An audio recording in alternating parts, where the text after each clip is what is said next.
હાલો જય માતાજી મિત્રો, બપોરના 2 વાગવા આવ્યા હે।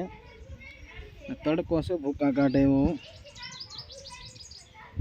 તો અહીંયા હું સાંયે લીમડાનો સાંયો મસ્તીનો હે ને, એટલે અહીંયા ખાટલો રાખીને બેઠો હું।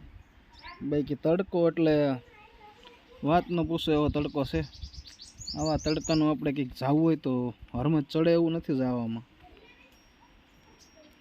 તડકો જ એટલો છે, તમે આમ સાંયથી આગળ જોવો એટલે એમ થાય કે ના તડકો છે। તડકો એટલે બાકી ભૂકા કાઢે હો। આવા તડકાનું બહાર નીકળાય નહીં। બાકી આવા તડકાના બહાર નીકળ્યા હોય ને તો લગભગ મને તેવું લાગે છે કે સાંજ પડ્યા પહેલાં તાવ બાવ તો આવી જ જાય। તાવ આવી જ જાય 100%। તડકો જ એટલો છે। આ તો અહીં સાંયો છે ને એટલે મજા આવે છે, થોડોક પવન આવે છે। હાલો ત્યારે જય માતાજી મિત્રો।